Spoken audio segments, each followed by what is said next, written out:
এই মুসলিমরা গরু কিনছে না, রেগে আছেন নাকি মুসলিমদের উপর? না, আমাদের কোনো রাগারাগি নেই। মুসলিমরা আমাদের গরু কিনছে না ওনার জন্য, শুভেন্দু অধিকারীর জন্য।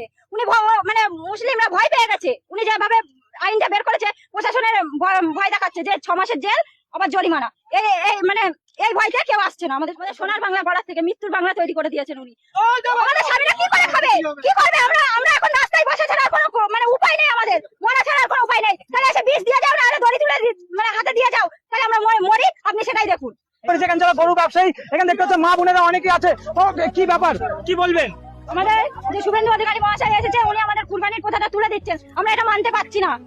এর কারণে আমাদের হয়তো মরা ছাড়া আর কোনো উপায় নেই। তখন আমরা কি করবো? শুভেন্দু অধিকারী জবাব দাও, তুমি জবাব দাও। আমরা এর জবাব চাই তোমার কাছে। বিজেপি নিয়ে আসা আচ্ছা দিন, কতটা আচ্ছা দিন হয়েছে আপনাদের কাছে? না, কোনো আজকে দিন হয়নি। আরো আমাদের দিন খারাপ হয়েছে।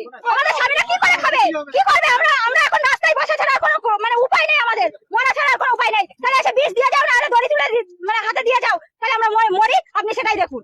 এই গরু ব্যবসায়ী কি আপনাদের আমাদের এটাই পেশা আছে, আমাদের এটাই পেশা। আমাদের স্বামীরা আর কোনো মানে কাজে কর্মে যুক্ত নেই।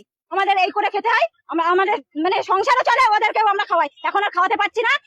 উনি পারলে আমাদের গরুগুলো এসে নিয়ে যায়। এই মুসলিমরা গরু কিনছে না, রেগে আছেন নাকি মুসলিমদের উপর? না, আমাদের কোনো রাগারাগি নেই। মুসলিমরা আমাদের গরু কিনছে না ওনার জন্য, শুভেন্দু অধিকারীর জন্য। উনি মানে মুসলিমরা ভয় পেয়ে গেছে। উনি যেভাবে আইনটা বের করেছে, প্রশাসনের ভয় দেখাচ্ছে যে 6 মাসের জেল আবার জরিমানা। মানে এই ভয়টা কেউ আসছে না আমাদের গরু কিনতে। আমাদের সোনার বাংলা বলার থেকে মৃত্যুর বাংলা তৈরি করে দিয়েছেন উনি।